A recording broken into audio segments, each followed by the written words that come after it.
got everything working? Looks like everything's working to me. So today, what are we gonna do? I was gonna play Battletech today, but these new rulebooks came in, and I thought it would be fun to go through them together. Thought that would be more interesting. I also have a bunch of just a metric butt ton of hobby updates to go over, and then I figure we would probably finish up by looking at the Warhammer Skirmish game announcement cluster cuss that was last night. I tried to stay up for it, but honestly, when I realized it was essentially 3 a.m. I wouldn't be over till 4. I was like, nah, I'm just gonna get up early and see it in the morning. And really glad I did that, because if I had stayed up for it, I would be super pissed. Because it was not good. At all. It was absolutely terrible. But we're going to take a look at some other books today instead, and look at some other games, and we'll get to that at the end. So we'll probably do one of these, go through it, read over it, try to get the hang of it. Then I've got some really cool Battletech minis to unbox, so we'll do those, then we'll do the other book, and then we'll look at all the stuff. And we'll just do a hobby update at the end, because I've got a bunch of cool minis and monsters and stuff to show off. So, 2 books that I got. I got The Silver Bayonet by Joseph McCullough. This is like a historical war game, sci-fi, fantasy, horror kind of thing. I've been watching videos from Guerrilla Miniature Games. I'll play this and it looks really cool. I already spilled something on the cover though. No, I didn't. This book just comes like thematically weathered, which is pretty sweet. I literally just got these out of the Amazon box. So I haven't even opened them. This one's literally still in the shrink wrap. And then this one is 5 parsecs from home, which is supposed to be a solo and co-op first sci-fi game. So I'm curious how that's going to work too. This one's from Modiphius. This one's from Osprey. I don't know who made 5 parsecs from home.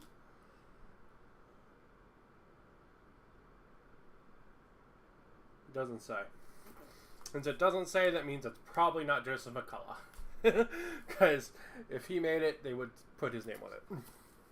Alright, so we're going to check these out. I'm going to start off with Silver Bayonet.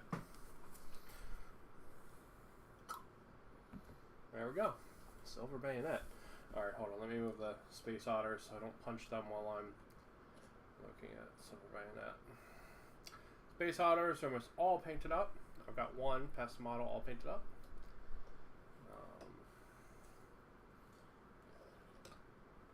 Move these Battletech guys back a little. Okay. Silver Bayonet. Really cool pre-weathered book. It looks like it's tearing up in the corner and stuff. Really neat. Those orcs need to fuck off. Whoa. Welcome to Meat Town. My favorite place to be.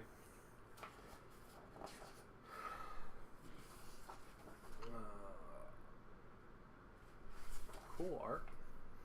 Alright, so it looks like we got 149 total pages. There's an introduction and some stuff for creating a unit, and then for playing the game, it looks like playing the game is about 30 pages. Looks like team creation is about 15. We'll zoom in so you guys can see a little bit better there. And then we've got what looks like a campaign, and then a whole boatload of scenarios, and then a bunch of solo play stuff, which is pretty darn sweet. So this is a Napoleonic, historical fantasy horror game. So muskets and blunderbusses and cutlasses and pole arms, that kind of thing. Which was kind of cool. A little bit more than swords and shields. It's a little bit further into history. So, like, people with really big hats and stuff like that. It's a neat time to set a fantasy game. Because there was, like, a lot of, like, just extreme ignorance and mystery, like, in the world at that time. So, like, having witch hunters and stuff, like, kind of makes sense, you know? It's pretty cool.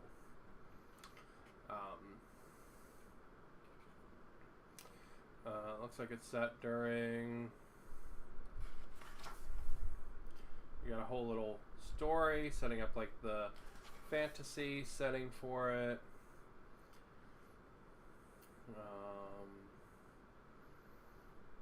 Just play it on a kitchen room table, 2x5, 2x5, or 3x3. So just play on what you got, it looks like.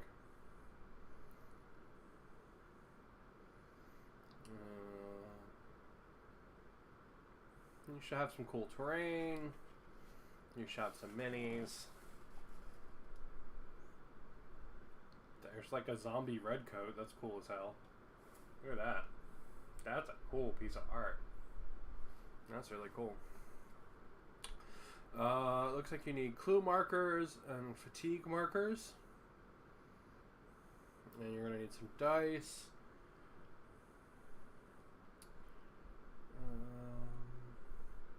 Looks like everything in Silver Bayonet is 10-sided dice.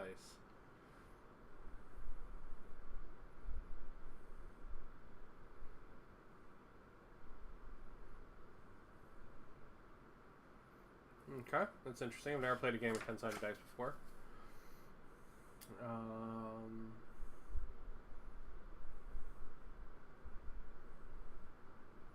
You need a deck of cards.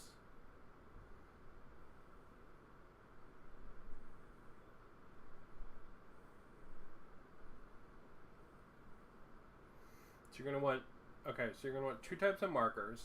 You're going to want 3 types of dice. One for skill dice, power dice, monster dice. You're going to need a deck of cards. Unit sheet, pencil, measuring device. All that's normal stuff. Alright, now we're getting into selecting a nation, creating a unit.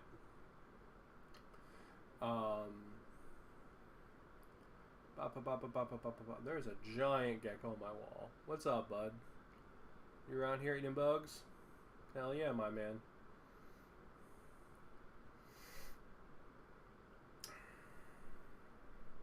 Beyond simply fighting vampires and werewolves, these units are often employed on covert missions beyond enemy lines in hopes of capturing ancient artifacts, mystic tomes, and other weapons that might aid their nation in both the war against the Harvestmen and the war to conquer the world.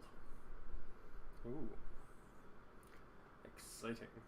The Napoleonic Wars involved every country in Europe, and a few more besides, and most of them employed specialist units to fight the Harvestmen and their minions. For the purpose of the game, however, players must choose one of the nations from the following list. So it looks like you can be Austria, Britain, France, Prussia, Russia, or Spain. It looks like you get that affects who can be recruited into your unit.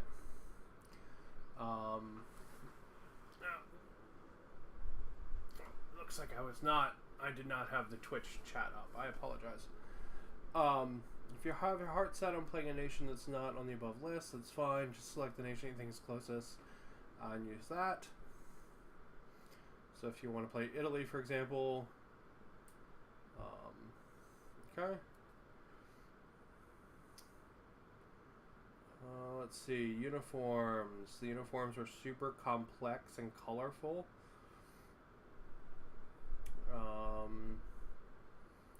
Rather, the units are not units in the classic military sense.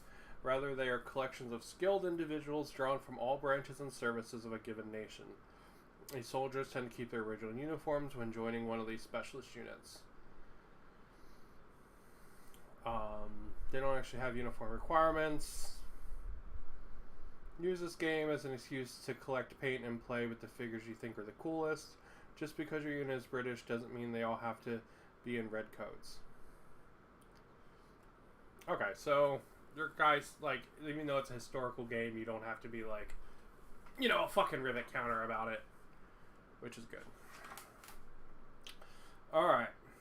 Every unit is led by an officer, which is generally the most powerful, most important figure. It is the officer who can picks all the soldiers in the unit, so it is necessary to start with the officer when creating a unit. Try to imagine your officer. Is he a dashing swashbuckler who likes to lead the charge, or is he more of a schemer, a master of battlefield tactics? Is he new to battling the supernatural, or is he a veteran of battling the dark powers?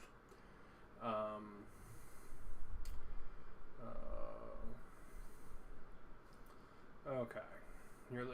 Your officer can be a lady. That goes without saying, but it's nice they actually put it in there. I do feel like that is a little bit important.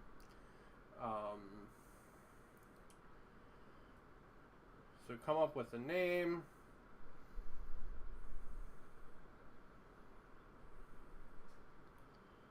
And come up with like just a backstory for your guy, right? Because he's going to be your guy. It's just like making your captain in Stargrave or making your wizard in Frostgrave. This is going to be your dude, you know? Alright, next we need to work out the officer's stats. Every figure in Silver Bayonet is partially defined by a group of 7 numbers called stats. Okay? These numbers are usually written as part of a stat line. The basic stat line for starting an officer is shown below. So let's look at the stats. It looks like there's speed, melee, accuracy, defense, courage, health, and recruitment. The fuck is recruitment? That's a weird stat. Speed is how fast you move. Melee, how good you are at melee.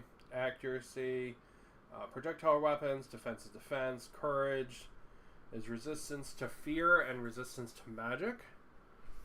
Health is health.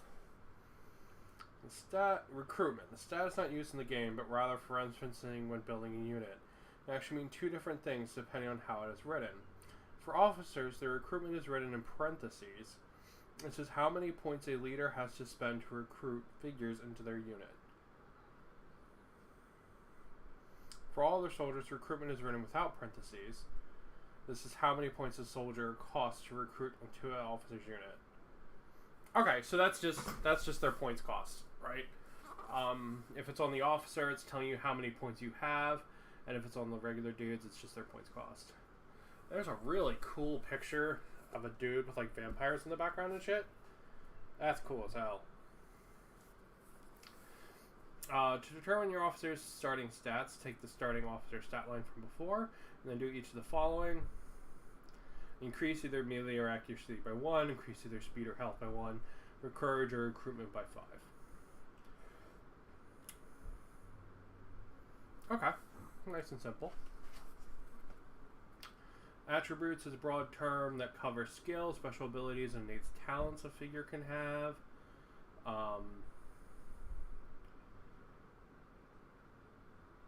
Every officer gets 2 attributes. A player may select any attributes on the list that are marked with a 0 after their name. So going back to Lucas Van Brack, we'll imagine him begin his military career as artillery and have the artillery attribute. Okay. Officers have 6 equipment slots. So next we pick equipment. It looks like officers get 6 equipment slots.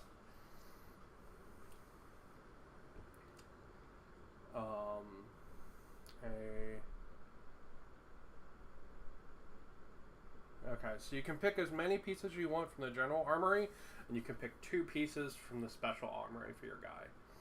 Alright, so far, you pick a name for your dude. You do the basic stat line, and you move a couple up and up, right? So you basically get to make 3 choices on what to move up and down. You get to pick 2 attributes that have 0 next to them as a base for your guy, and then you get to pick 6 pieces of equipment, 2 of which can be from the special armory, the rest can be from the general armory. And there's stuff in here like a cartridge box, a blunderbuss, a musket, a pistol, a rifle, shot bag, a volley gun. Oh, that's cool. And there's some stats for each one of those. And then some stuff from the special armory. Silver shot, silver weapon. It's a dude that looks like he just killed a giant. I like the feeling of this game. It would probably be awesome to play with, what is the name? Play with Malifaux minis. This would probably be amazing to play with Malifaux minis. Just throwing it out there.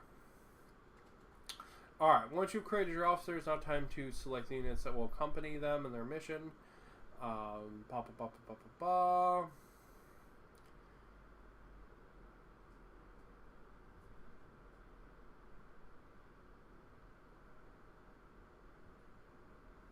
Okay, you should aim for about 7 soldiers. You have 100 points to do it. And then based on what nation your guys are from, depends who you can, what kind of guys you can take. And there's a lot of guys.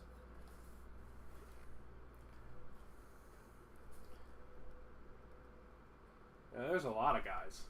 Like, alright. Yeah, then I guess we just have, let's set the book down for a sec.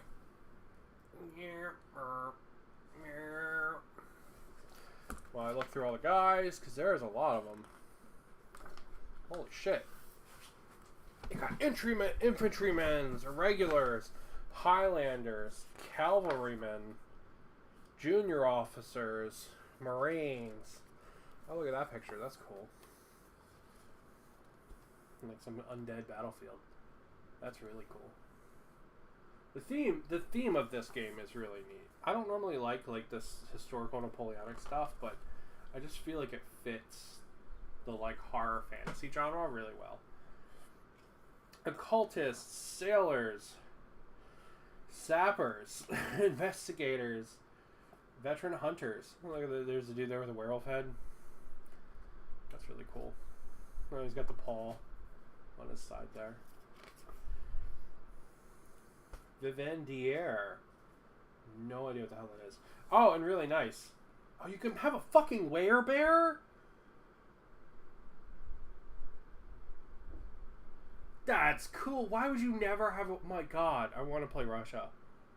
Okay, so the really nice thing is if you look at one of these and they're really neat, it tells you what nation they can go to really easy right there.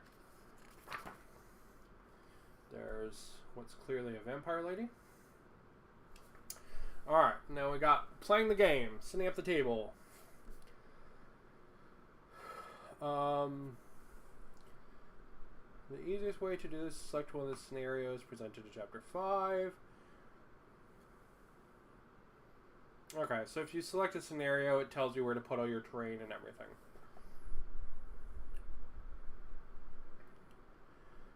There you put the clue markers out on the table. And those relate to the clue marker deck.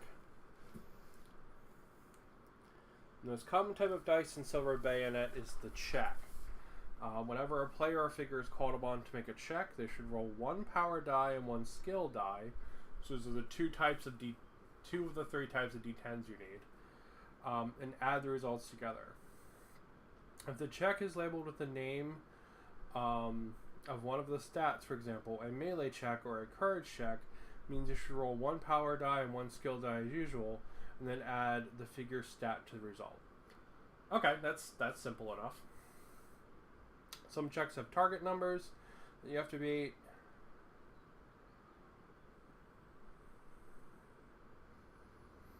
It's often important to know which die is which is why you have them as different colors.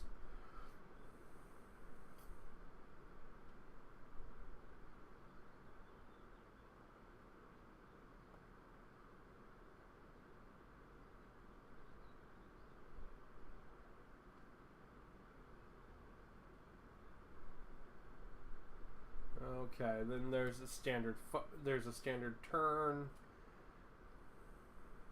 Each turn is broken down into phases, which always follow the order listed. Once all the phases have been completed, assuming the game hasn't ended, the player should simply begin a new turn and carry on. Okay, so we got phases. Not the end of the world. Each player must make an initiative check. The player that rolls the highest becomes the primary player, and the player that rolls the lowest becomes the secondary. So this means you do initiative every turn. Not a bad thing. I like that. It keeps it fresh.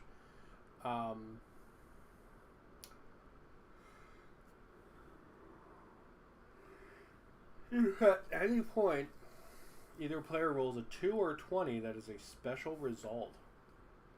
Oh, I just want to know what that is. Anytime a player rolls either a 2 or a 20 on the initiative check, they trigger a special result. If a player rolls a 20, they should immediately add either a power die or a skill die to their fate pool. In addition, players should make a roll on the unexpected event table. And that just immediately goes off. If a player rolls a 2, then the player should immediately add an extra monster die to their fate pool. In addition, the player should make a roll on the unexpected encounter table. And place a new figure as instructed. Interesting. Okay. Which figures unit may be activated, and they may be activated in any order the player chooses. During this phase, all the monsters on the table activate and take actions. Okay. Then the secondary player activates all the members that are on the table. And the first player goes again with the rest of the guys on the table. Interesting. So I activate. So you roll off, right? Player 1 versus player 2. Player 1 wins the initiative. They could trigger special events here. Super cool. But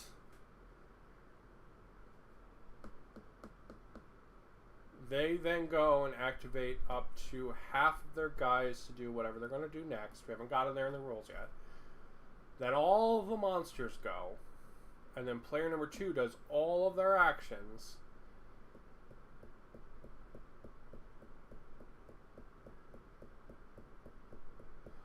And then player number 1 finishes the rest of their guys off.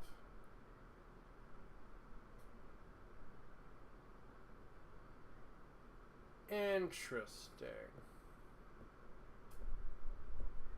That's a weird flow for a round.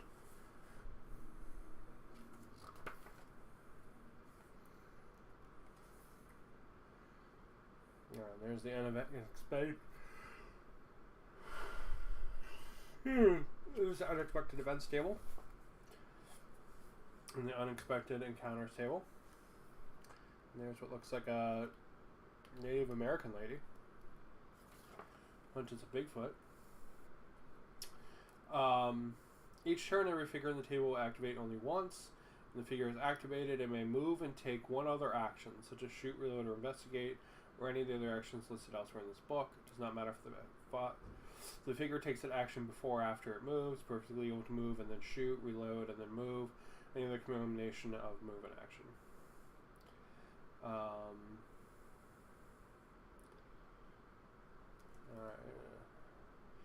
Silver Bayonet.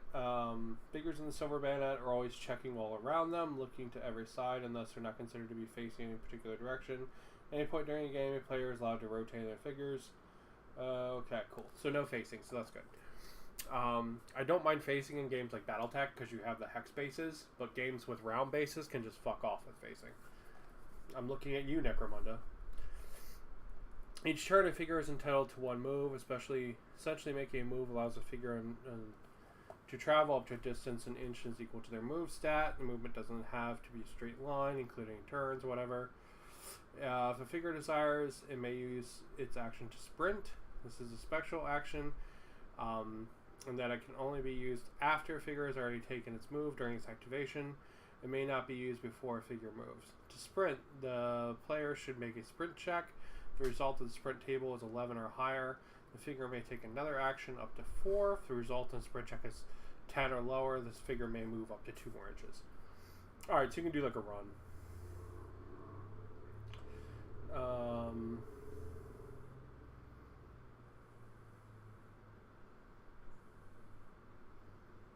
You can climb. This rolls for difficult ground, moving off the table. Anytime a figure moves into contact with an enemy figure, it makes an immediate melee attack. This is called move to attack action. And the attack follows the regular rolls for melee attacks. Once a figure makes a melee attack, his activation ends immediately, regardless of whether or not the figure has taken another action this turn.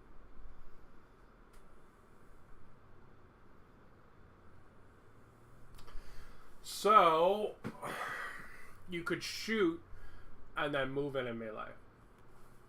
That's what that looks like to me. Anytime an active figure makes a move or move to attack with one inch opposing figure, the figure may force the attack. Immediately move the opposing figure into contact with the moving figure. The active figure must take an immediate attack as though it made a move to attack.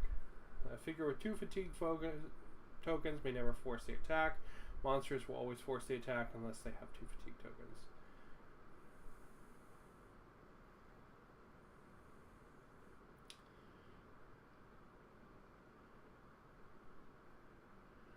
Okay, you can jump across gaps. What happens if you fall down? Figure comes in contact with a clue marker. No enemies within 1 inch of either of the figure or the marker may spend an action to investigate the marker. It's like a cool, like, Highland Scotsman. Immediately draw a random card from the clue marker deck and read the corresponding clue on the clue marker table. Okay. All firearms are considered loaded at the beginning of the game. Once a figure used a firearm to shoot, the figure must be reloaded before another shot action can be taken with it. To reload a weapon, simply spend an action to reload. Only one firearm can be reloaded per reload action. So if you're carrying multiple firearms, you can't reload them all at one time. A figure that chooses not to move during its activation may reload one weapon without spending an action, so it's possible for you to reload and shoot during the same activation. Okay, you just have to stay still. During the game, it is important to keep track of which figures have loaded firearms and which do not. A simple way to do this is to place a small ball of cotton wool in front of the figure that has fired its weapon. This is a nice benefit of looking like smoke generated from black powder weapons. When a figure reloads, simply remove the cotton wool from the table. Okay. Oh! Whenever a figure makes a move to attack action, an enemy figure should move into base-to-base contact, immediately make a melee attack. Make a melee check. Equal to or greater than the target's defense stat. The hit has been scored. Damage should be calculated. If the result of the check is less than the target's defense stat, the attack is missed. Okay.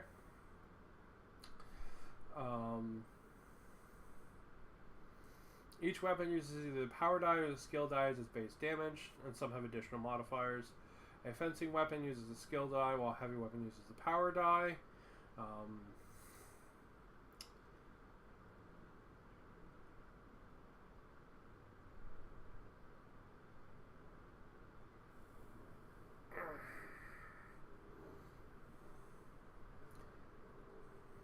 Okay. You subtract armor, damage reduction. Otherwise, just take the total of the die and round it down. If the target survives the attack, either because the attack missed or because it has health remaining after taking an attack, the target may either strike back or back off. If the target chooses to strike back, it should immediately make a melee attack against the figure that just attacked it. This following all the same rolls, except that if the new target survives the attack, it must back off. Okay, so you can't just sit there. Hello! You can't just sit there and like bash each other until one of you is dead. Now, if you make a back off, you move 2 inches backward. Okay. If a figure is involved in multiple melee attacks in the same turn, as either the attacker or defender becomes against the tire, as soon as the melee attack ends, a figure is given a fatigue token. For each fatigue token, a figure suffers a -1 to its defense and melee stats.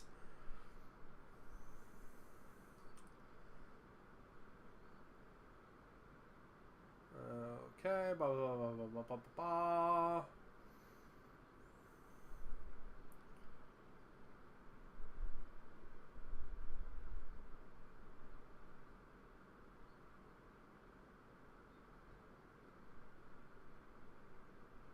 You can distract people, and which I guess just gives them a melee token. There's a lot of little rules hidden in the blocks of text. But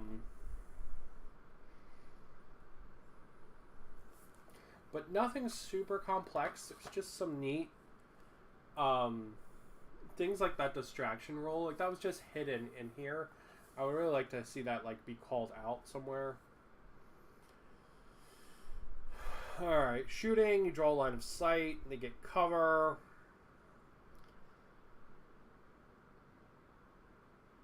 And then there's a shooting modifier table. The target is still alive after the shooting check has been made, either because the shot missed or damage was enough to remove the table, and may either return fire or die for cover.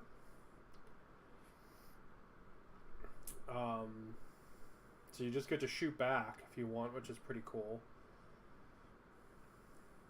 Or you can die for cover, which is basically the same as backing off.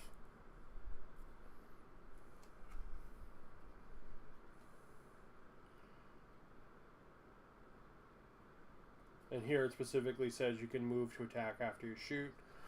So if you wanted to fire your pistol and then close the distance and hit them with your sword, you could do that. That's an option. Ugh.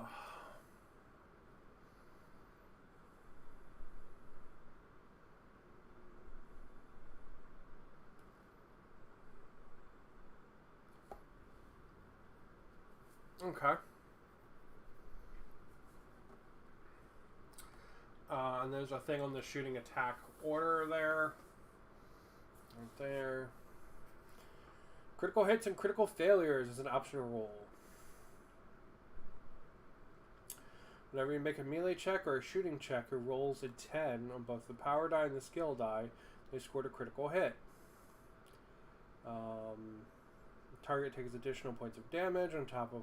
Only take additional if it's a melee attack. The target cannot strike back and must back off. If it's a shooting attack, the target can neither return fire nor die for cover.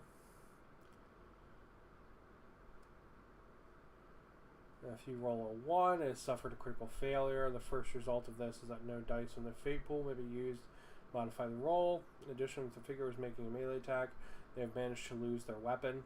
If they have no other weapon, treat them as having an improvised weapon for the rest of the scenario. If a figure was making a shooting attack, then something has gone wrong with their weapon, is either jammed or broken. It cannot be used for making shooting attacks for the rest of the scenario. Okay, so that's kind of cool. Having to roll 1 on both of the die, though, means that's not going to happen very often. So that's going to be super rare. Same thing with the critical hits. What the hell even is that? Crazy occult lady. Alright.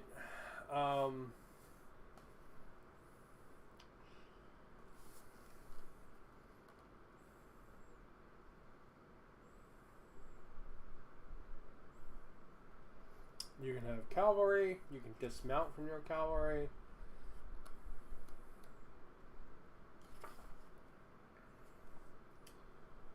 You can't investigate clue markers. Alright.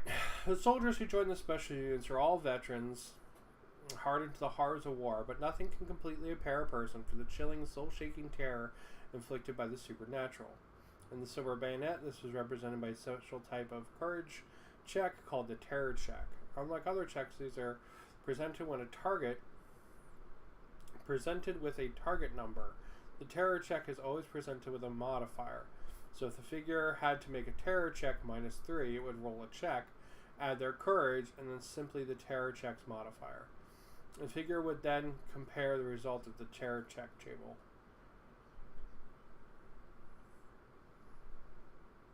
Okay.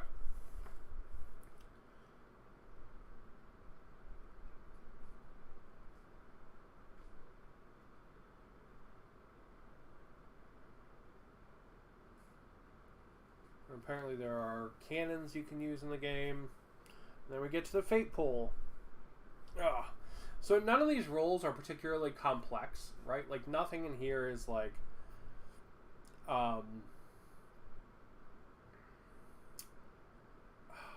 like nothing in here has like broken my brain the way like some of the 40k codexes have, right? Like reading the rules for like the AdMac or the Genestealer Cult, right? I was just like, what is this fucking garbage, right?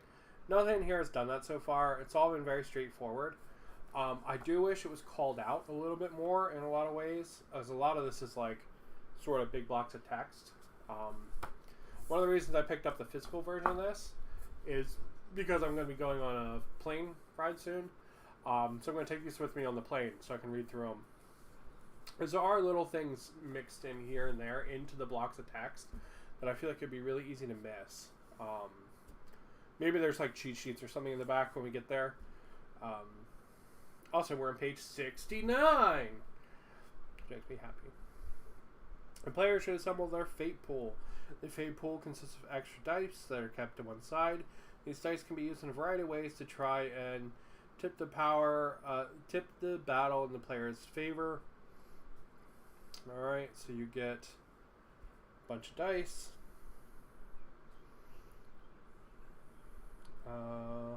As rerolls to negate damage or quick reload, or as monster dice. Ooh.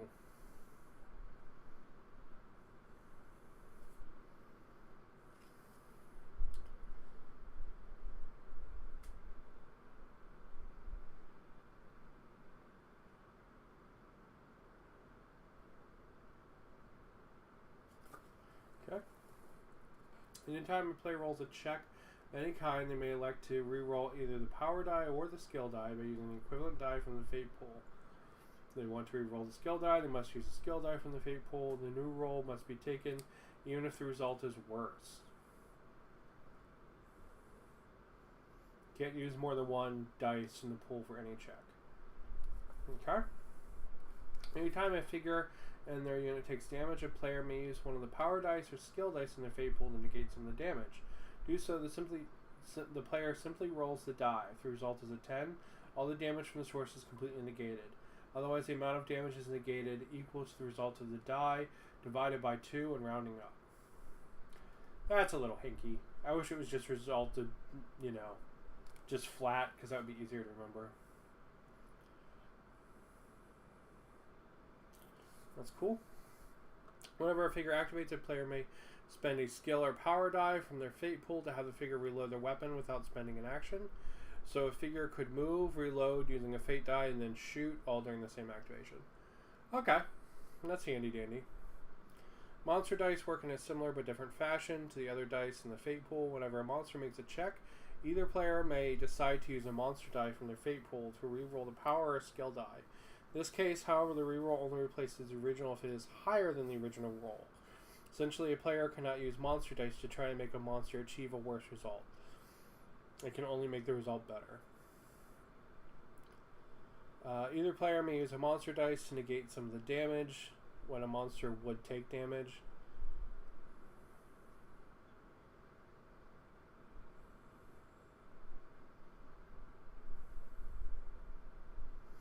You could also use the monster dice to change the target. Okay. So you can affect the monsters a little bit. The fuck is that?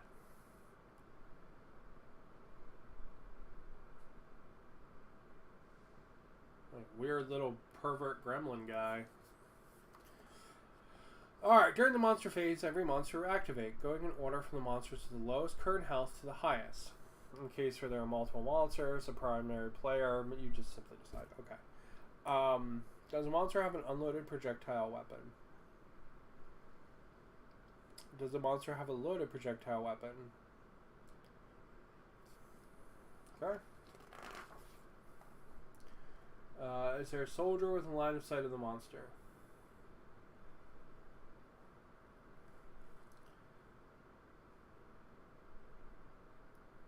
Okay. So, really, it's a 3-step decision tree. Do they have a projectile weapon? Does the monster have a loaded projectile weapon? Will make a shooting attack against the closest target.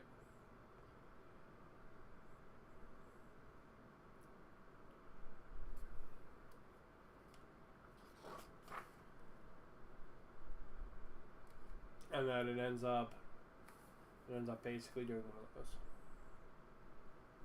Okay, so since there is 3 potential options, there's 2 end results here, 1 end result there. No, this is a contingent result. So there's 3 potential end states with what your monster can do, with 1 result in between.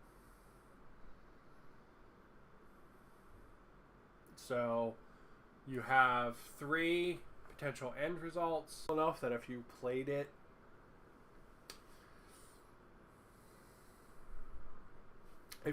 a couple times, I feel like this table would just be second nature. Like if you played like 2 games, I feel like you would have this down really easy. Although I don't know if it's particularly like the most interesting.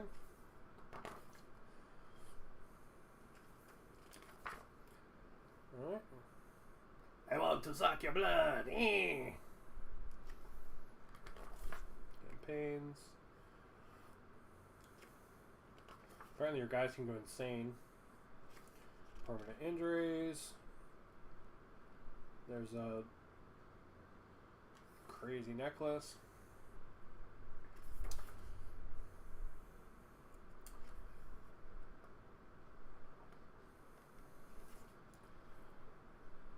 Okay. Then we get into the scenarios. Bunch of special rolls for each scenario.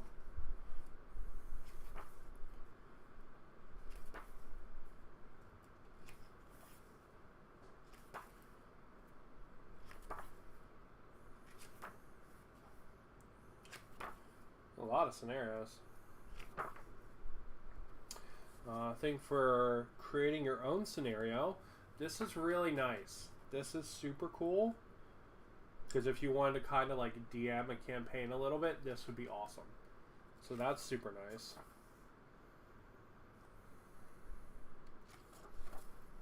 I'm never a big fan of playing the like predetermined scenarios. I don't know why.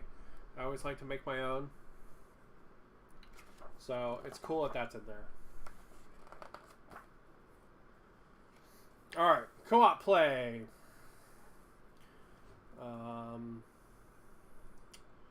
You will use the solo scenarios, but instead of the solo rules are use the rules listed below.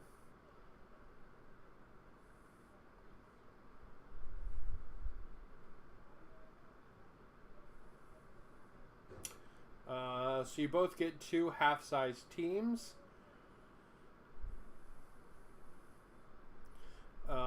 The first player activates all their characters, and then the monsters, and then all the second player characters.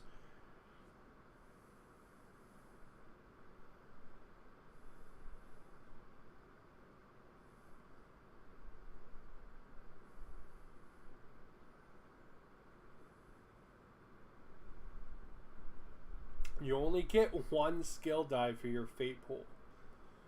Oof. Oof.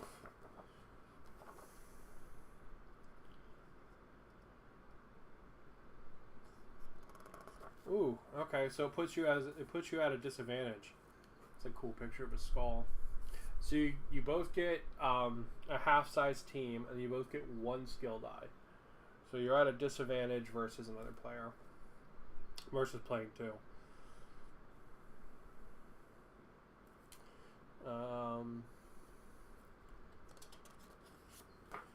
Okay. And then we've got some solo scenarios.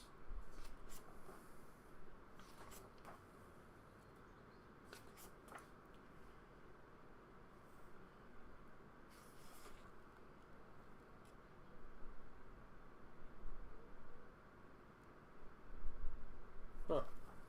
I'm not sure what's different about the solo scenarios. I'll have to read them in depth.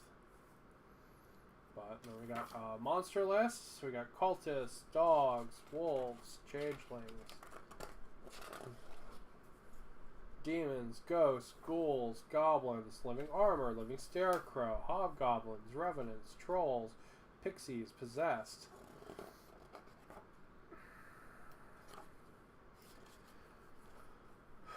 This very much kind of this game kind of strikes me that same feeling that like the first Hellboy movie had, before you meet Hellboy. You know, and it's like all the World War II Nazi stuff. This has that same kind of like feeling to it, and I like it. Vampires, vampire bats. There's a cool werewolf. He's a good boy. I want to give him head pats. Rules for creating your own monsters. And then here's the attributes. The ones with the 0 are the ones you can use to start. There's a lot of those. Yeah, so there's going to be a lot of options for your guys. And we got a unit sheet. Okay, and that's the Silver Bayonet. Completely doing just, you know, super quick read through of the rules. It's a really nice, high quality book. The rules seem very interesting, and I think the theme of like the kind of crappy technology horror will be really fun. I feel like you could come up with some teams that have a lot of like personality, and I think it lends itself really well to like just storytelling in general because of that. But yeah, really, really nice. Super cool. Alright, so we're going to take a little break from reading before we get to the second rule book. Because, oof. We're going to take a little look at Battletech. Because I got some Battletech guys. Well, I was down in town yesterday. I picked up some little robots. I got 2 of these. Spoiler alert, I already opened them. But they're cool. So, anytime the stores have these, I like to pick them up, like, just because they're fun. They're stupid. They're just little blind box robots, but I think they're neat. So this one is Black Knight. There's his cards. And that's the Black Knight. I will admit, I'm not a super big fan of the Black Knight design. I know it's one that people absolutely love, but it's one that just never really, like, I don't know. Never really spoke to me. And the second one,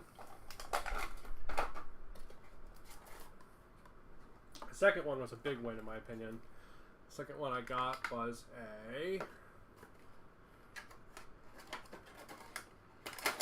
is the mech that I always want to call the trebuchet, but it's actually the longbow, which is a super awesome mech.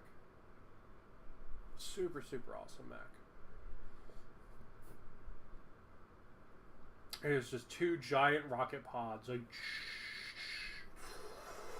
that's really cool. I dig that big time. Big fan of the longbow.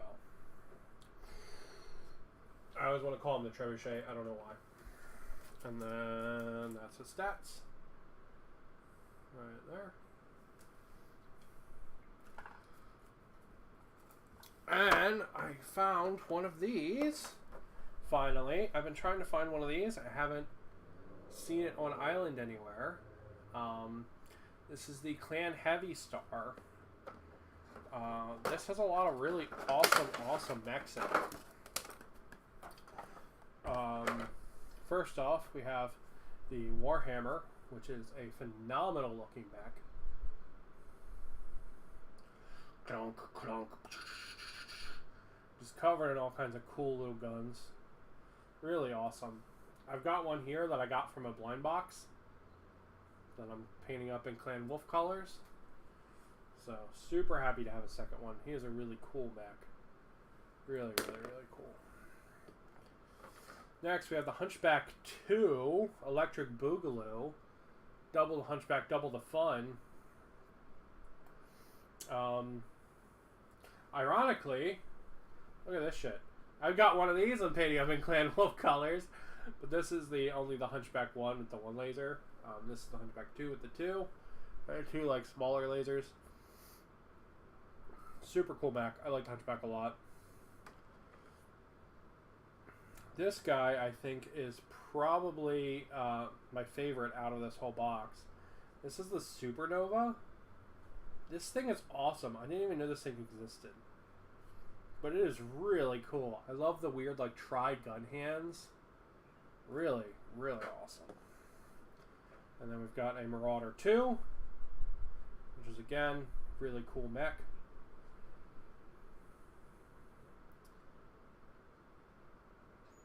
Marauder 2 is a lot of fun. And last but not least, we have the Rhino, which is a chunky chungus of a mech. It's a big, big chungus. This box has a lot of big chunguses in it, which is cool. Look how big those legs are. Just massive. Really cool. Like him a lot, too. While I was trying to stay up to watch the live stream last night, I was actually painting Battletech, and I did some bright blue, like a bluey green, which I thought was kind of neat. I'm not sure what this guy's gonna be, but I just thought it looked neat. So I'm like, maybe I'll figure out a camo that can go with that. Maybe mix some orange or some white in there, or just leave him like that. I realize I tend to make my mechs a little dark, so I wanted something a little brighter. Alright, now we got some cards. We've got Inga Zeways and Aunt Jenny.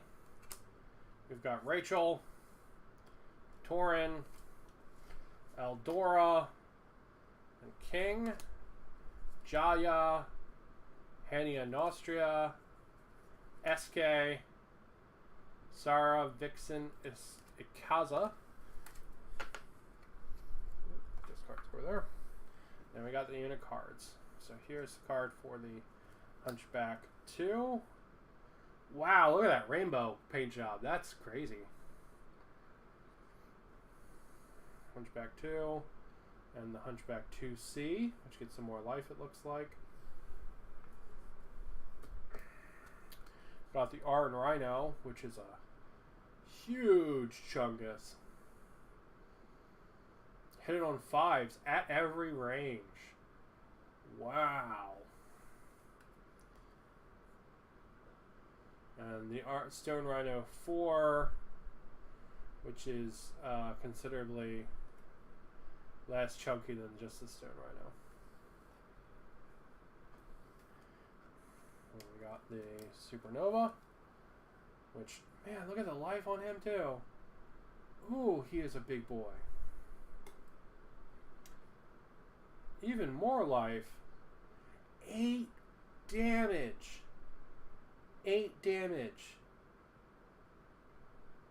8 damage. Wow. Wow. This guy's 6. Now he's 7. Holy shit. These guys are gonna be fucking bringing the rain. Oh, this, I take that back. This is a Warhammer 2, 6 and 6. Look at that life with LRMs. Wow. Wow. So those are some chunky boys. But yeah, I just wanted to show them off because they're really neat. I still need a little bit before I start reading another book, so let's look at some other models that I'm working on coming along. So I painted this Pikachu up for a coworker as a joke. This coworker was my boss for like literally like a day, so I painted him this. I printed and painted him that Pikachu as a joke. So I wanted to show off my big Nurgle boy. Big old Nurgle boy. With his 3D printed body. And then he's got all of his Nurgle sons with him. We're all painted up to match.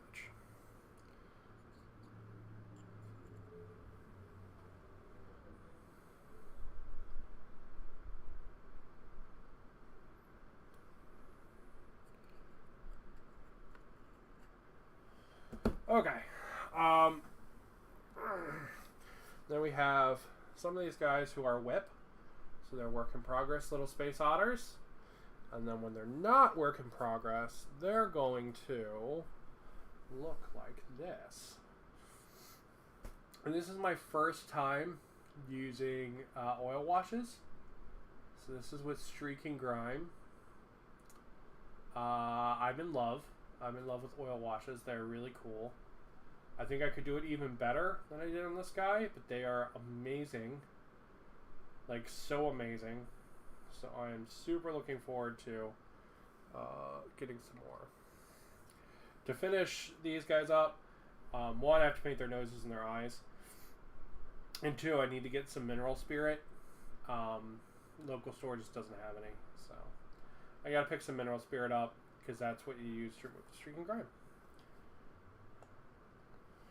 Oh, and this guy that I 3D printed is coming along. He's going to be a big Nurgle monster.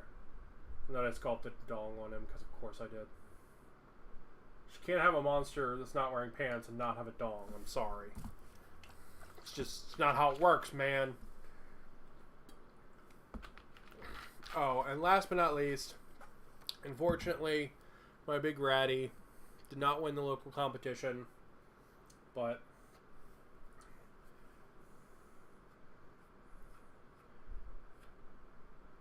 this is crap on his base. Unfortunately, he did not win the local competition, which made me very sad. But there he is. I'm very proud with the sculpting I did on this stuff here on the knee, because I sculpted all of that. I'm also really proud of some weird things, like how the toenails are painted. Like you can see the little part where it like pops up before it hits the like meat, which I think is really neat. And yeah, and he's got his little rat friends there. So just really fun, really fun. But I'm gonna put some little rocks on his base, because it occurred to me my other Skaven have little rocks on their base, and then he will join the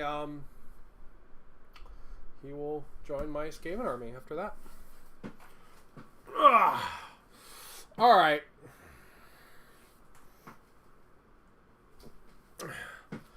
I might be ready for book number 2.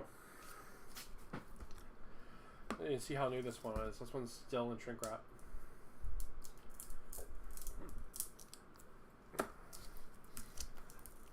So I picked up both these books to read on the flight. So I'm going to be visiting the mainland again soon for a couple of days. And I wanted something to do on the flight that wasn't electronic. So having something not electronic on flights is always a good idea. So make sure there's not any like codes or anything in here to like download.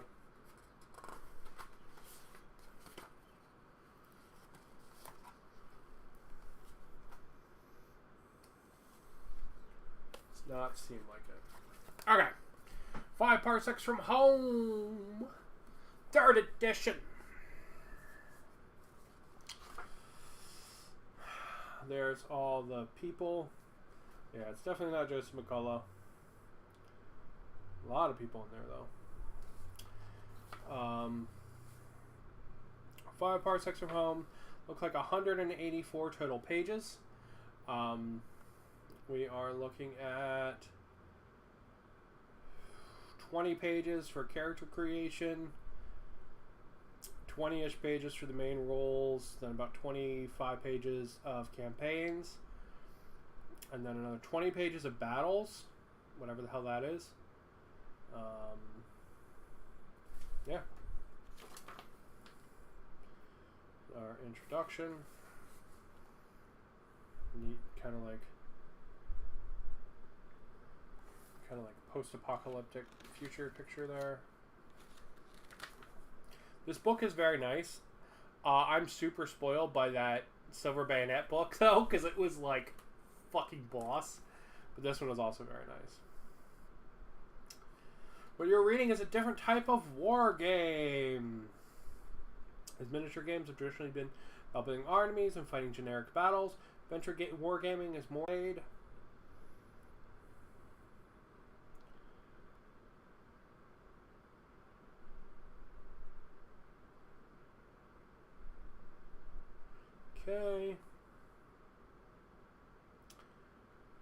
Games are open-ended. While you may have a specific objective to accomplish, you're also trying to manage your crew. Is risking casualties worth the increased payout? Sometimes there is no objective other than survival, and if your campaign consists of 10, 20, or 30 battles, winning or losing a specific one becomes less important. There's no strict point system and no inherent guarantee that every battle is balanced perfectly for you. Some encounters will be easy wins, others will be tough. You may be outgunned and the mission impossible, and you must make the decisions a real commander would make. In these cases, running away is an option.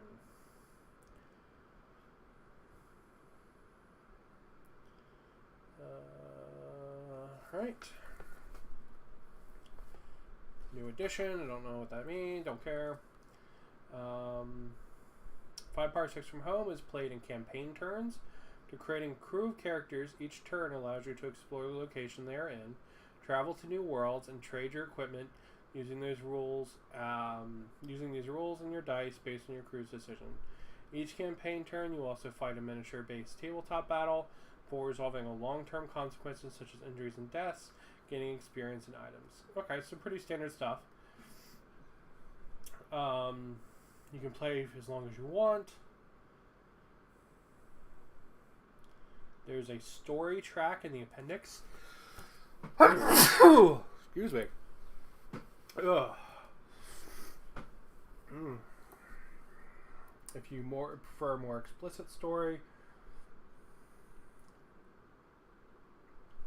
you can split a crew between you and work together if you want to play co-op. In the end, the goal is to have a fun story you can look back on. Fair.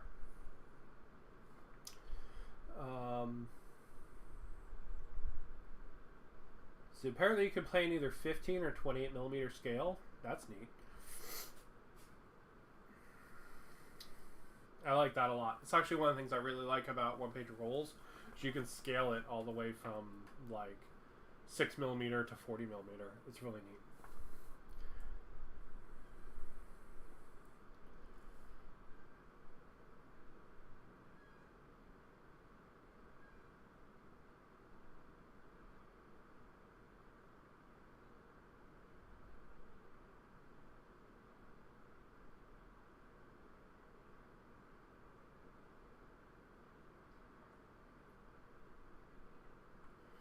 Okay, so the only difference is if you're going to play 15 millimeter and down, movement should be in centimeters.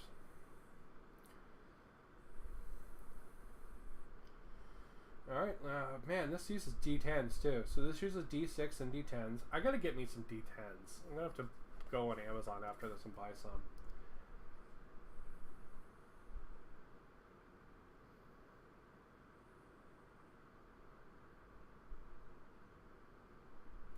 Okay, D6 and D10s. This is telling you how to do D systems.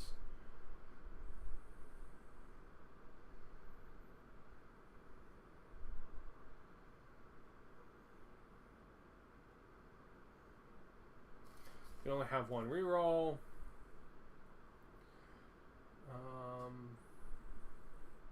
The rules assume a human player facing opponents controlled by the game system. The actions an enemy may take are defined as described in page 42. If the rules say you may do something, you can choose not to. If the rules say you must or will do something, you are required to. Okay. You can pre-measure distances.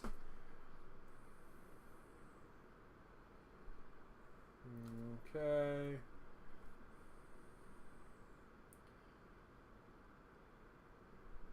You might run into random shit. Don't be a douche about it and just figure it out.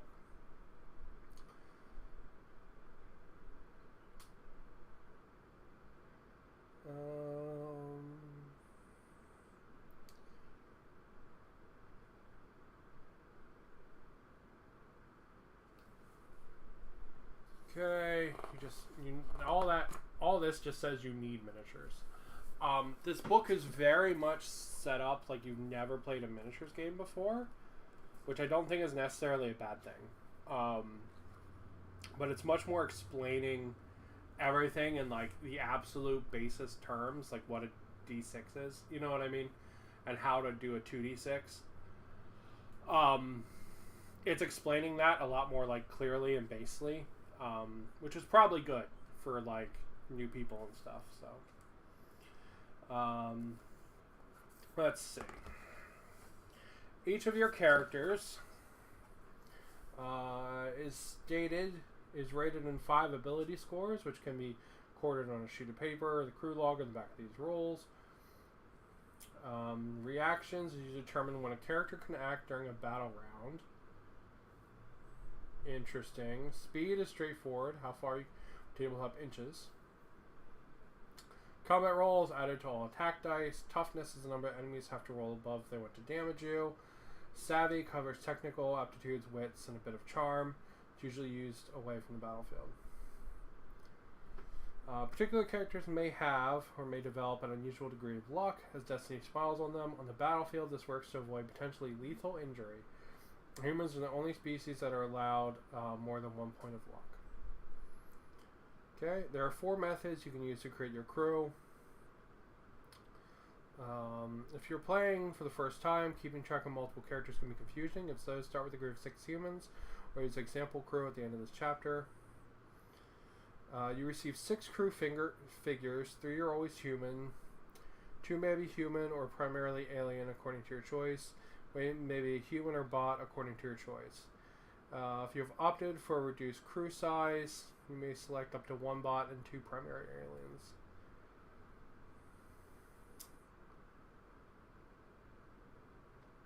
Select miniatures you want to use, and then match them up to the things. You receive 6 crew figures.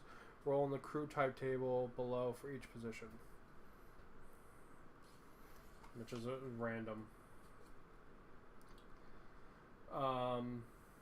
If using the random method, roll in the basic crew type first.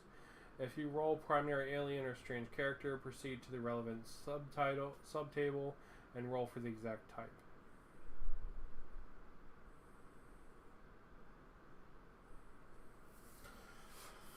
Okay, so a little bit of random, and a bunch of rolls for setting up your crew. Gonna be honest, not super into that. I much prefer the Stargrave way, where it's like, do what you want, bro. Here's a bunch of shit. Figure out, right? I don't want to have to take humans if I want an entire crew of robots. That doesn't seem good to me. That seems like a bad. It seems like a bad idea. Or that just seems lame, you know.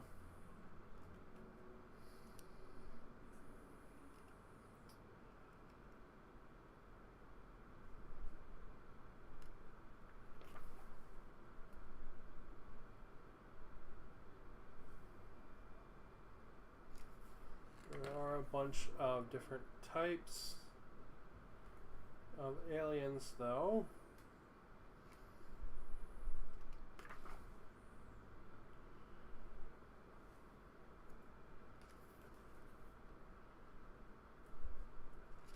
So it looks like they're a race. So they pick a race, and then they pick a background, a motivation, and a class. And I need to do this for everybody?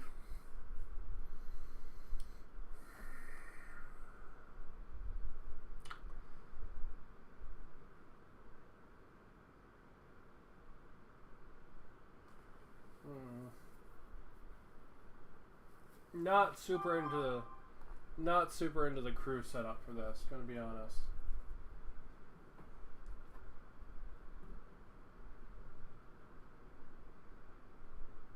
Give me 1 second.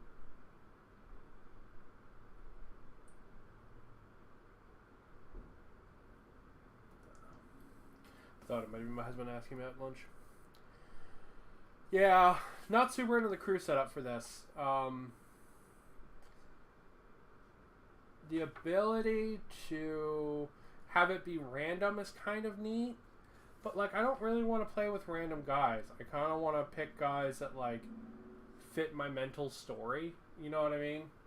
And fit my, like, idea of my crew. I don't really want to be like, oh, I rolled all humans that are all mercenaries or whatever. You know what I mean?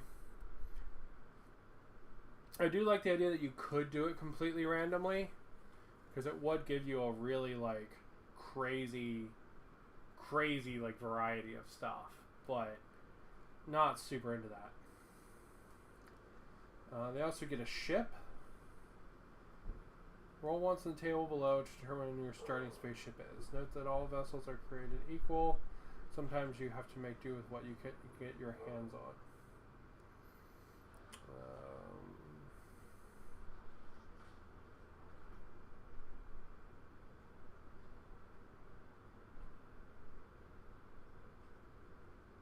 So,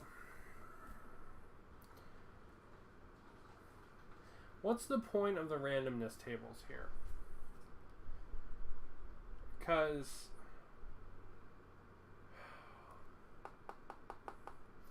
they're interesting, right? You could have a completely random crew, right? But it takes away, like, your concept of, like, story and forming a story and stuff. Like, you could wind up with characters you just fucking hate. Or that you just don't want to play with. Or that you don't have miniatures to match. So I'm going to be super, super honest. I think all those random tables and stuff, I think they're crap. I think this miniatures method is the best way to do this.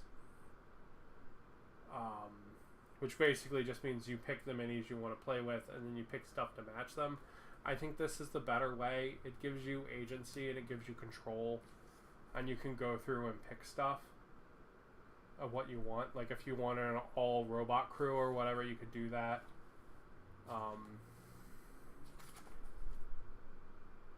Yeah, I think that's the better way to do it.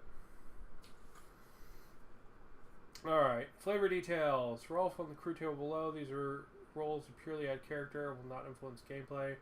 They are, however, highly recommended.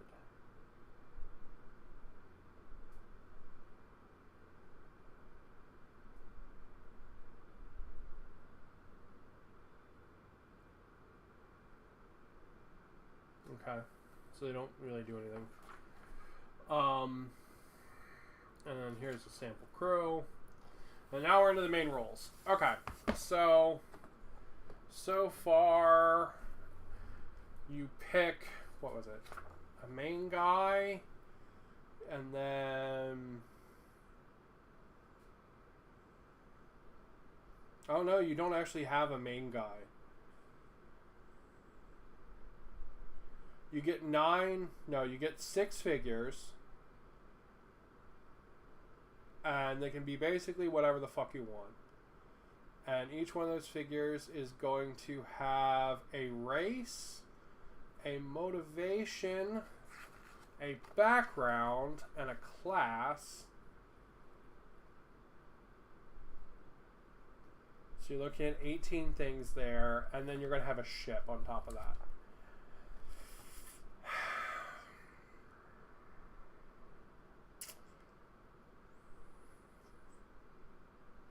So, there's some good and some bad there.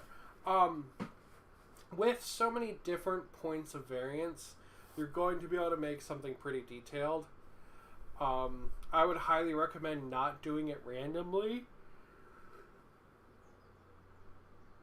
I think that's total crap, and you're going to wind up with a really crappy team.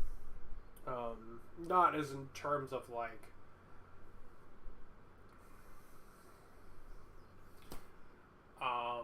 not in, like, terms of, like, can't do well, but, like, won't fit your minis, won't fit your narrative, won't fit your idea of who you want your team to be, right?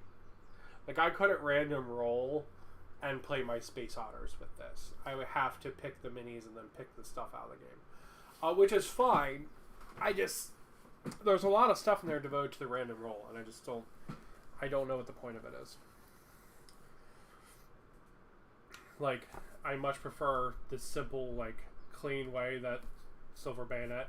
This is the Silver Bayonet book. That's why I'm touching it. The Silver Bayonet book did it. Much cleaner system. All right. Let's see. Main roles. You accumulate credits. You accumulate experience. You may obtain quest rumors. Okay.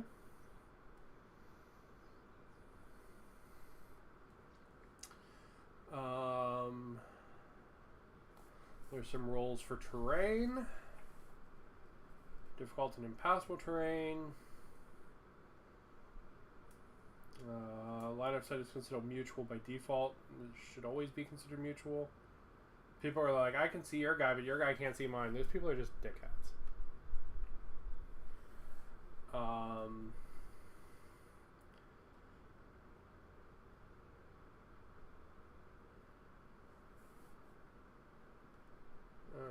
Okay.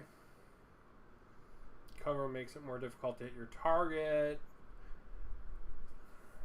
Stuff in the way blocks line of sight. All this is like standard wargaming stuff, but again, it's really spelling it out like to the letter.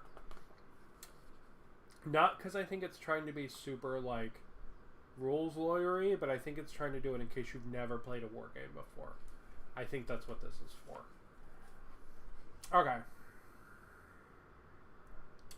The battle stage of each campaign round is split into phases. Characters acting within each phase connect in any order desired. When acting, a figure may take a movement action and then perform a combat action.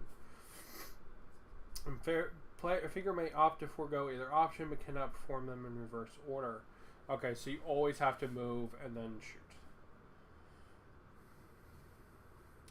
If they become stunned, they may move or shoot, but not both.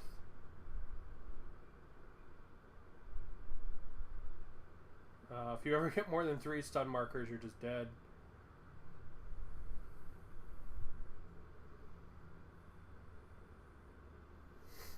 Okay.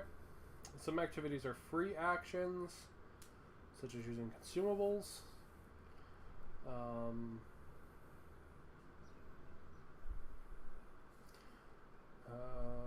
If you want to do more than one free action, you have to give up your combat action.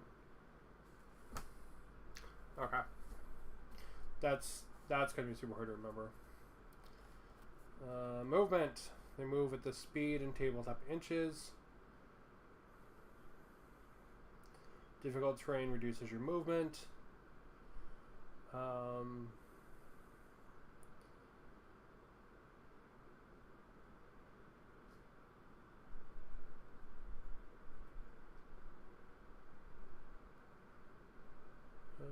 Okay, you can also dash, which is just like a sprint, and it takes the place of your combat action.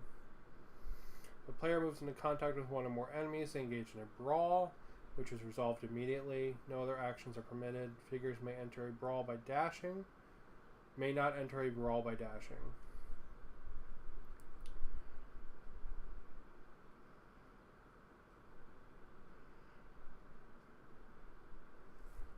Okay. You can jump, you can leap. A battle event or effect may cause a character to move randomly, unless stated otherwise. Determine the direction of movement and then move the figure its full standard direction. Okay. You can also run into shit when you're randomly moving.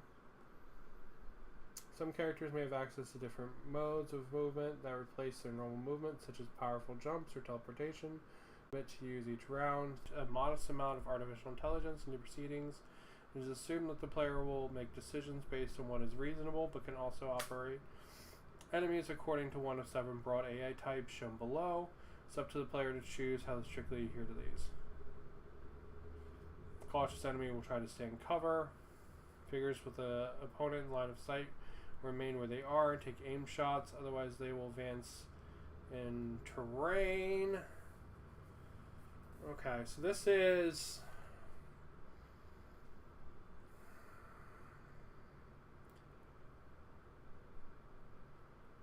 These are bullet points that are actually conditionals. So, for example, if I read this aggressive bullet point here, it says, heavy weapon figures will not move if they have a line of sight to a target.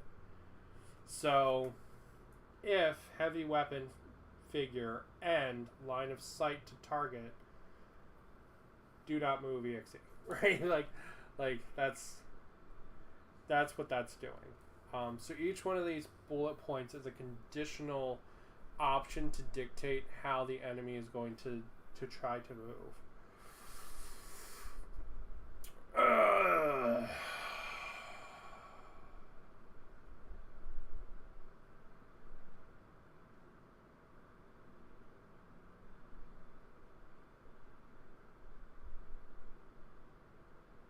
I'm debating this. I think this could get really complicated really quick, especially if the enemy team has multiple of these AI types on it. Like if you had a sniper who was cautious and one that was defensive and one that was rampaging. I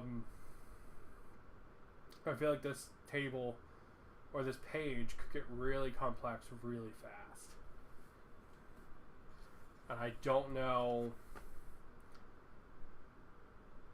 if the variance created in these conditionals is enough to offset the complexity created by the existence of the conditionals.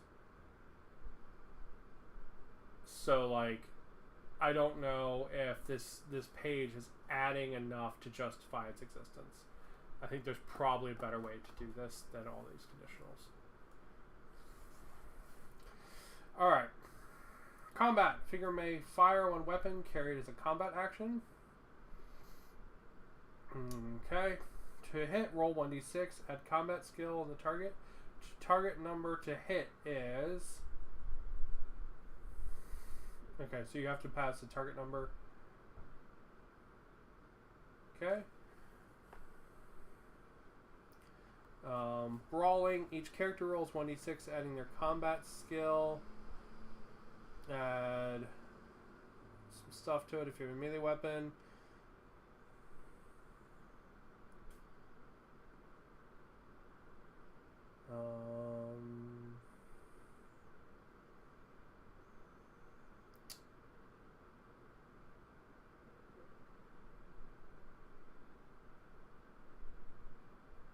Okay, so you can close in.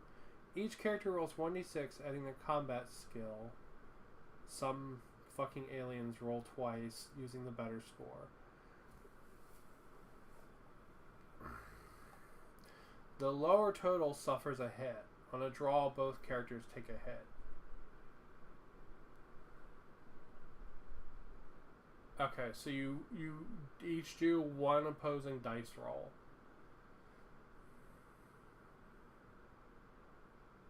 Okay. So it's just one d6 for each opposing dice roll. Okay.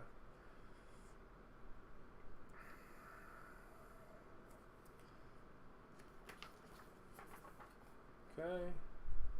The character's hit, regardless of the source, roll 1d6 and add the damage rating to the attack.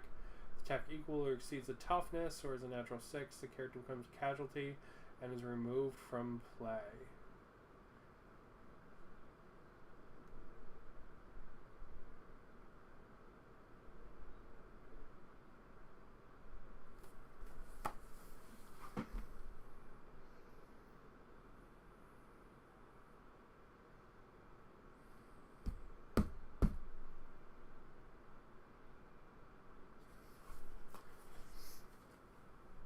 If a character is hit, regardless of the source, roll 1d6 and add the damage rating of the attack.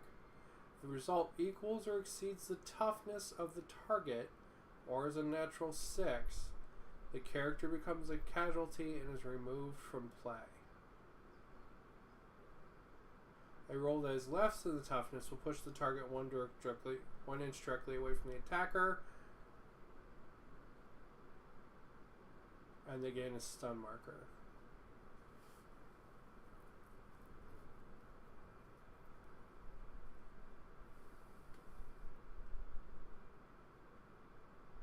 So you have to be able to... So basically everything has 1 hit point. And if you score over their toughness, you just kill them.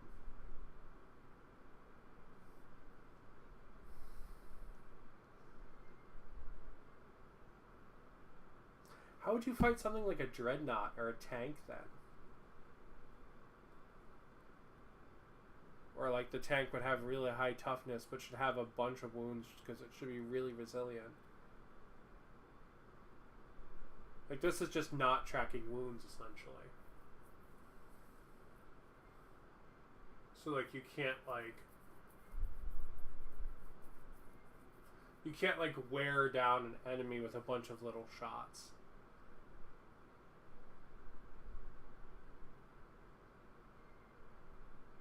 Weird. Okay.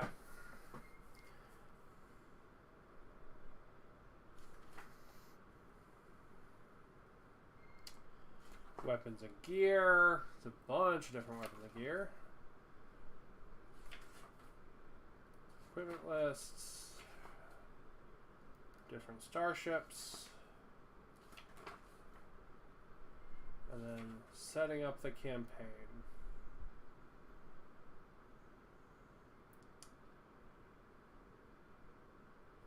What is the story track it keeps talking about on 153?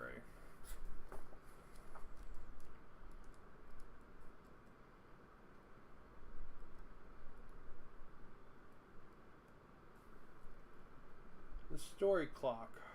Events in the campaign happening according to the story clock. Beginning the campaign and after each story event, a clock number is given. This is measured in ticks, which is an abstract time unit. At the end of each future campaign turn, if you won the mission that campaign turn, the clock counts down 1 tick. Did not win, roll 1d6 and consult below. When a story event takes place, it will replace or modify the normal events of the campaign as explained below. Read the description carefully.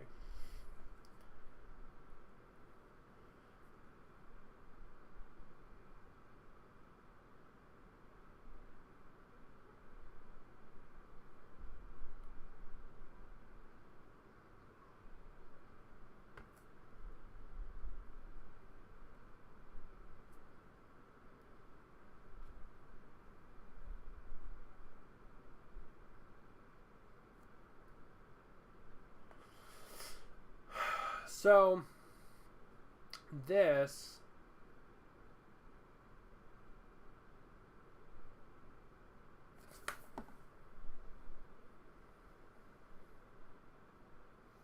story clock is adding essentially random missions or predetermined missions that you do at random times. So times are going to tick down, but if you lose, it's going to go random.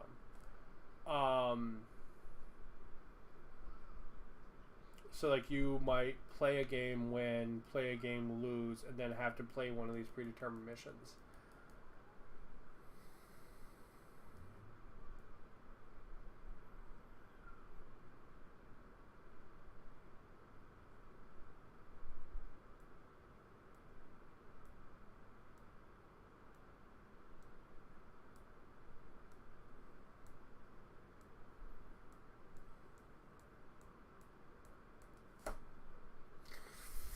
I'm thinking about that because that could be neat if you were playing with a whole group of people and you were keeping track of it, like as a group of people playing together. Like maybe multiple people are running missions, and then like as a group you roll a dice. That could be neat. I don't know. All right. It's I don't know. Debating that. Select a difficulty mode. That's kind of cool.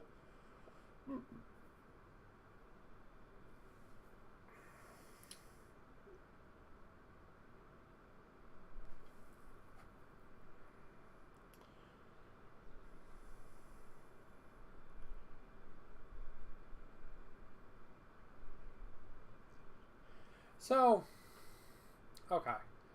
I'm gonna hold this table up so you guys can see it.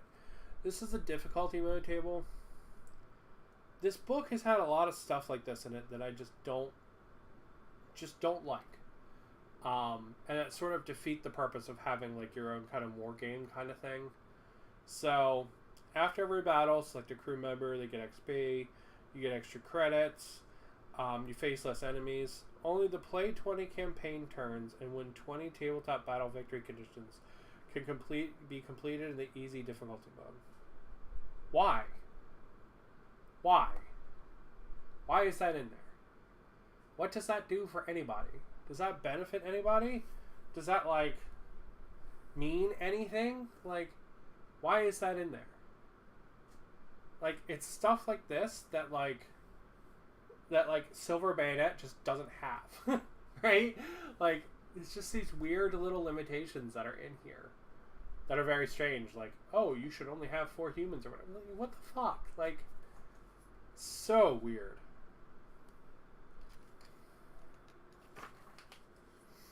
Story points are a powerful resource used to adjust things in your favor, give you a lucky break, or just tweak the story for better. In each case, you can choose to complete a narrative, explanation of how the altered outcome came to pass. For rolling on any table outside combat, you may spend a story point, and pick the result you prefer.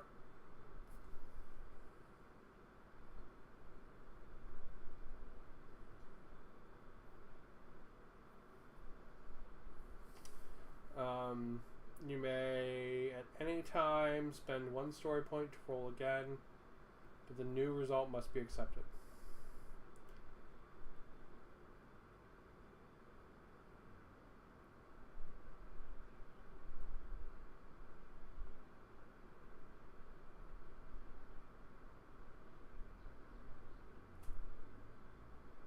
Okay.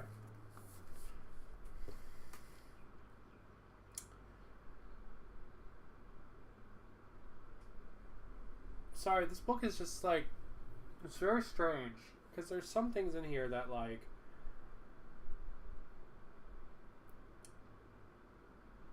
why call a differentiation out between these, right?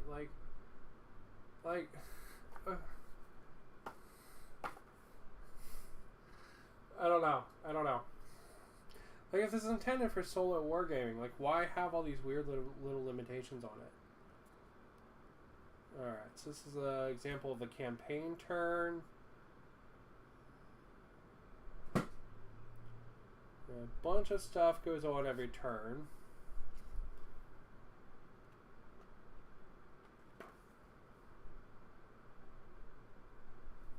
Okay. That's kind of cool.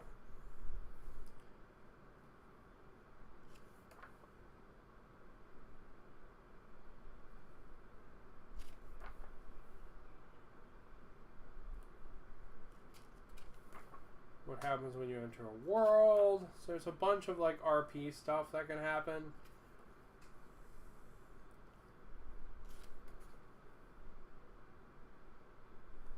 Okay, and then we're going to do some kind of battle.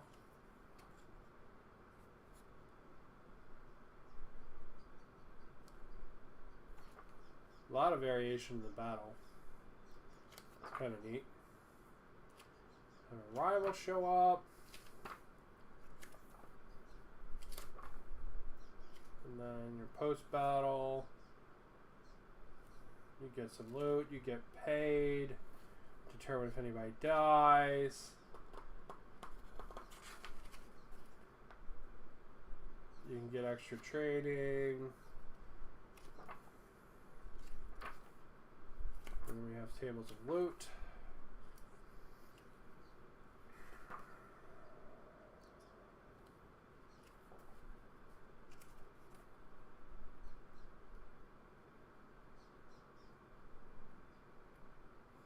And then we're into the appendix.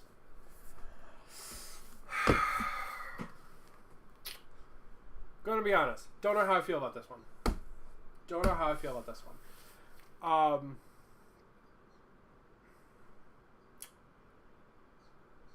there is some stuff that is very straightforward, and there's some stuff that just doesn't make sense. And there could be rules interactions that I'm not seeing, maybe.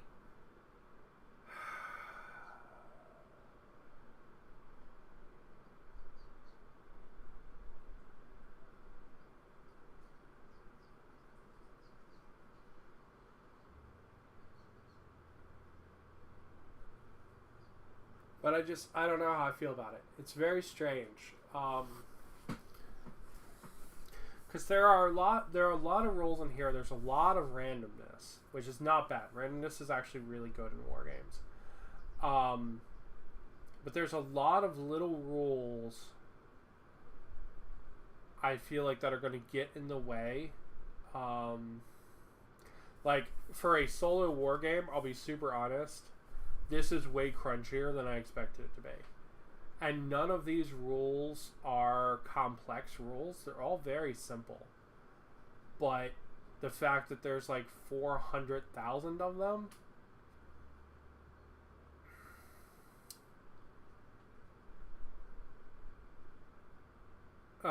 like the fact that there's so many rules means that some of this is just going to get lost. At least for me. Right? And there's a bunch of weird limitations and stuff in here that I don't understand either. So I'm going to be mega honest. I'm going to read over this some more. I think I need to read over it after I haven't already read through another rulebook. But my initial impression of this is actually really negative. Super disappointed in this from my initial impression. I really like the idea of a solo war game, but like, just looking at this, right? Like, that's a table of fucking bullshit, right? Like, condition upon condition upon condition upon condition, like the entire enemy thing in Silver Bayonet is one of these, so it's easy to remember, right? This is going to give you more variance, but at the cost of it being really kludgy. This whole book is super kludgy. So yeah, super disappointed in this one. Super disappointed in this one. I'll read it some more while I'm on my trip. Maybe I'm missing something that makes it all make sense, but there's just a lot of little crap rules in there. I was going to play Battletech today, right? Like I just really enjoyed playing Battletech last time. It was a lot of fun. But what I wanted to do is I wanted to take a look at this. Alright. So this is the Warhammer Skirmish preview thing. This went on last night at like 3 a.m. Hawaii time. I was going to stay up for it, and then I realized it was 3 a.m. Hawaii time. And I was like, ooh, fuck that, I'm good, I don't need that. So, I went to bed and I just checked it out in the morning like a sane person.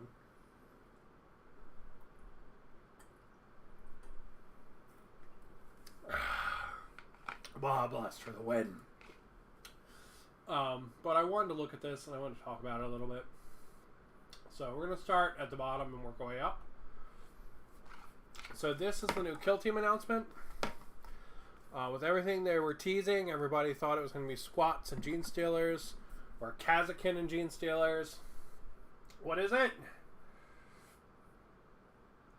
Dopey space humans and Kroot. So they right, like, I just never been a big fan of like the weird Ninja Turtles. And they showed off whatever that terrain is. And that's it. That's it that they showed off for the Kill Team. One neat thing that they did mention for this is that all of the new Kill Team boxes are all going to fit into the same like theme. So you're going to put all the terrain together to make like one crazy board at the end, which I think is really neat. They showed off some stuff for Blood Bowl. I like the Snake Lady. It's a lady that has like a snake for an arm. There she is. That's pretty cool. Besides that, like, I don't know. I don't really care about these. They're whatever. People like them, that's cool. I don't really care. I don't really play Blood Bowl, and I have no use for Amazons. So they don't really super interest me. This, however, this is the best thing from the show. So these are witch hunters. I'm going to be super honest. After reading that Silver Bayonet book, I kind of want these for Silver Bayonet. So this is like a witch hunter team. There's like a big, like, dumb guy with an axe. There's like some kind of like malicious looking dude with a bomb crossbow. Some lady with a like multi-pistol, and they're all like vampire hunters. There's some dogs. My husband pointed out the dogs have weird like front shoulders. I think that's just the angle they're at and how they're painted. But these are awesome. These are phenomenal. I want to mix these with the stuff from Cursed City. And I want to make a Silver Bayonet team out of these. So 10 out of 10. These are great. I'll definitely be picking these up. Really good stuff. Really, really good stuff. I hope you like Halo 2. Because it's the grunt choppa. Not grunt choppa, the brute choppa. Yep. It's literally the brute chopper from Halo 2. Nice looking vehicle. Interesting. I would have liked to see more than one angle of it. Also, they painted this one wrong. They're clearly supposed to be metal, and they painted them like they're plastic. That fucking triggers me like a motherfucker. I wish they had painted them like metal. It would look a lot cooler. But neat bike things. Again, for whatever reason, they never give their bikes like any low clearance. So if this guy hits like a fucking pothole, man, he's gonna fucking bust his balls. Like straight up, like this guy is not going to have teeth left if he has to go over like a hump, right? Like if there's a speed bump in this guy's way, he gonna have a bad day. And last but not least, this is the new Warcry box. So this is supposedly a new edition of Warcry, but I've heard indirectly that all of the rules from the other one for like the models are going to work. The only thing that's getting updated is the core rules. That is not in this. That is not in this article though. That was supposedly was said in the live stream, and I haven't watched the live stream yet. I'm going to be doing that after this while I eat lunch. But yeah, I really like these guys. They're like swampy Nurgle guys with like a bunch of bones and reeds. Look at this dude here with the little frog pet. I love that they're all in stilts because they don't want to like walk through the muck of the big swamp they're in. I think that's cool. I love the guy with the hook. And just more like creepy swamp people. It's cool. They're really cool. I like them a lot. They'll look really good with a bunch of Nurgle. This guy with the skull, he's fucking stupid, but he's the only model I don't like in here. I love this guy with the hood. That's fantastic.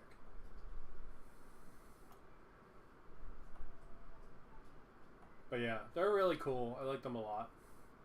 These are okay. They're kind of generic. They look like bad guys from like Conan. They're kind of generic. They're okay. They're just kind of like armored and plated, and they have like a rough kind of forge kind of cow theme going on. They're all right. I do have one complaint about them though. None of the dudes are wearing shirts, and they all have nipple rings. All of the women are wearing shirts, and none of them have nipple rings. Like, I would like to see some equality there. They either put shirts on the guys so they're like kind of kit matches, because I don't think there's a single guy wearing a shirt. right? No shirt, nipple rings. No shirt, nipple rings. No shirt, nipple rings, right? No shirt, nipple rings, no shirt, nipple rings, right? And every single lady's wearing a shirt. So either take the shirts off the ladies or give some of the guys shirts. Like, you can't have it both ways. Like, that's what equality looks like. It's not like, you know, you gotta have some, like this chaos lady that's worshiping the cow with her like giant like smack you in the face cow sticks. She wouldn't care that her tits are out. She just wouldn't. Like that's not even on her fucking radar, right? Especially when every guy is not wearing a shirt and has nipple rings. Like, that's weird to me. I don't like that. Hashtag tits out for chaos. Now we got some of the terrain. This is interesting looking terrain.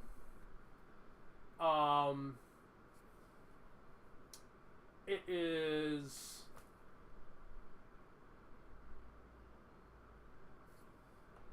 It's interesting. I don't know how I feel about it yet.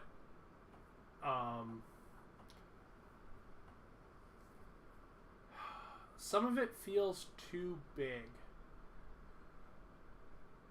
And it's also weird to me that all of this is bamboo, and there's not a single bamboo tree in this set. It's all these weird, like, muscle trees, right? Like, that's not how bark grows, guys. That's really weird, right? Like, that's like a weird muscle tree.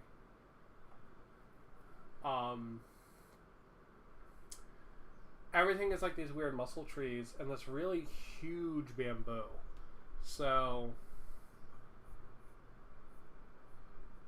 like, you can see the models in relation. Like, look at that piece of bamboo. That's thicker than that guy's leg.